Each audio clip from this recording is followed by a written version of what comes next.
anxiety disorders are actually the most prevalent mental health condition globally. According to the WHO, about 301 million people were affected in 2019. In Australia alone, we've seen 17% of the population report anxiety disorders just last year. Now, what's noteworthy is how they present more frequently in women and often manifest during childhood or adolescence. It's wild to think just how many people are affected, And when you add in that early onset, like childhood or teenage years, it kind of makes sense why adults struggle, yeah? Those patterns can stick. Absolutely. I remember a case from the emergency department. A young woman in her early 20s came in with severe anxiety symptoms. Her heart rate was through the roof, shallow breathing. At first glance, it could have been mistaken for a cardiac issue. Turns out she'd been living with undiagnosed anxiety since her teens. Early intervention can make a huge difference. That's heartbreaking. And honestly, it really highlights how tough it can be when people don't recognize what's happening, or they just push through it. Definitely.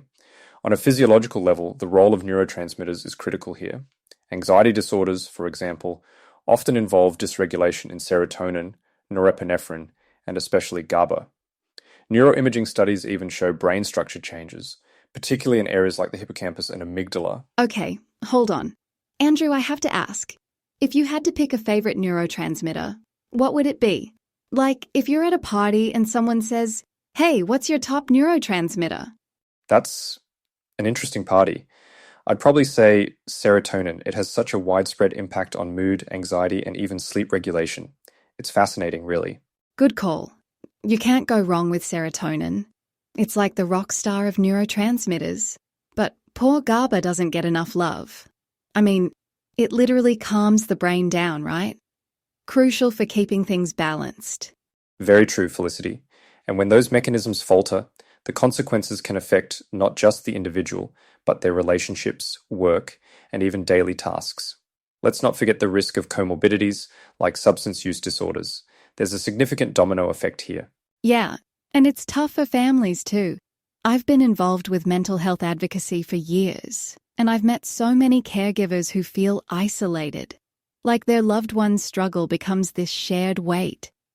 It reminds me of a young guy I worked with. He had bipolar disorder and was still holding on to his job while managing the ups and downs. But his family had to step in a lot. They became his anchor. That's a great example of how these conditions extend beyond the person directly affected. When families and caregivers get involved, their roles often become as vital as the treatments we prescribe. Speaking of treatments, let's dive into meds. I know some people hear the word antidepressants and immediately think, oh no, side effects. Andrew, where do you usually start with patients on these?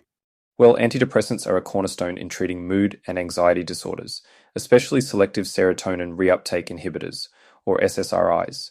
They work by increasing serotonin in the brain, which improves mood stability over time. But yes, like any medication, they do come with side effects, things like nausea or occasionally sleep disturbances. Oh, sleep disturbances? That's ironic. Isn't better sleep one of the things they're supposed to help with? True, though it's often temporary as the body adjusts. What's more critical is monitoring during the first few weeks. That's when side effects can be more pronounced, and we pay close attention to rare but serious issues, like increased suicidal thoughts in younger patients. Yikes, that's heavy, but super important to know. Speaking of intense, let's talk about mood stabilizers. Lithium, right? That one always seems a bit intimidating. Lithium does have that reputation, but it's incredibly effective for bipolar disorder, especially during manic episodes. The key challenge with lithium is maintaining therapeutic levels, because the margin between effective and toxic doses is quite narrow.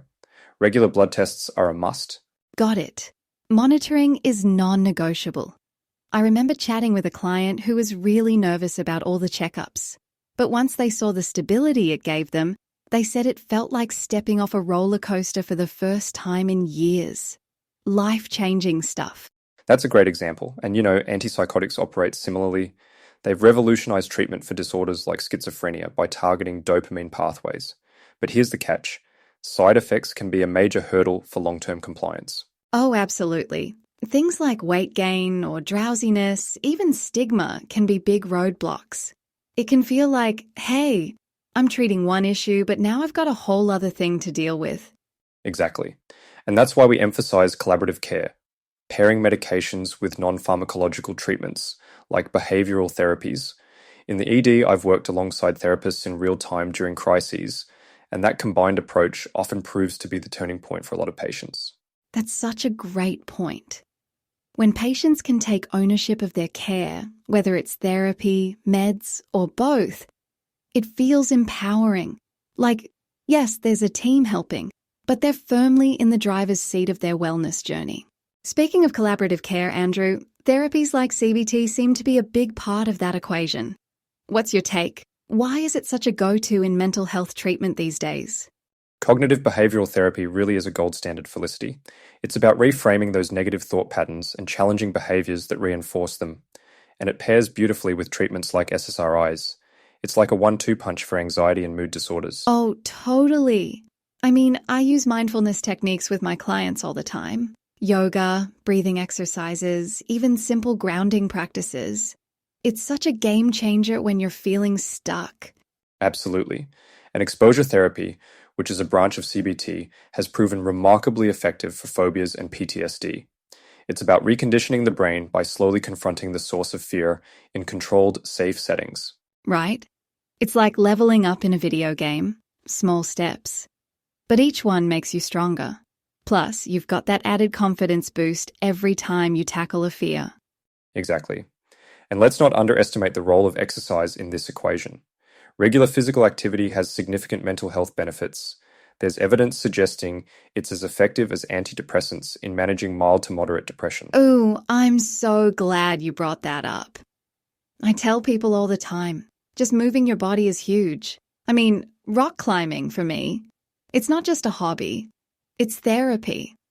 The focus, the challenge, it grounds me.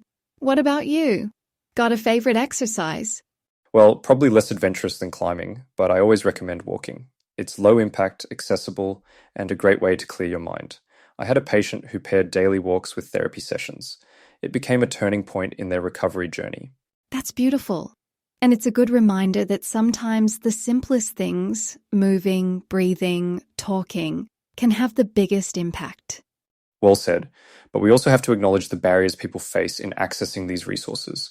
Cost, stigma, and even geography can limit access to care. Advocacy and community support are key in bridging those gaps. So true. I've worked with folks in rural areas who felt completely cut off from resources. It takes creativity, like virtual coaching sessions or connecting them with local support groups, to help them feel less isolated. That's the kind of grassroots effort we need more of. And as healthcare professionals, part of our role is helping patients feel empowered, showing them the tools and support systems available without judgment. Absolutely. And it's a reminder for all of us. You don't have to navigate mental health alone. Whether it's therapy, hobbies, or leaning on a community, there's always a way forward. Well said, Felicity. Mental health is a journey, not a destination, and the more we normalize these conversations, the easier it becomes for people to seek help. Couldn't agree more, Andrew. And on that note, to our listeners, thank you for joining us today. Remember, take it one day at a time, and don't hesitate to reach out for support when you need it. Until next time, take care of yourselves and each other.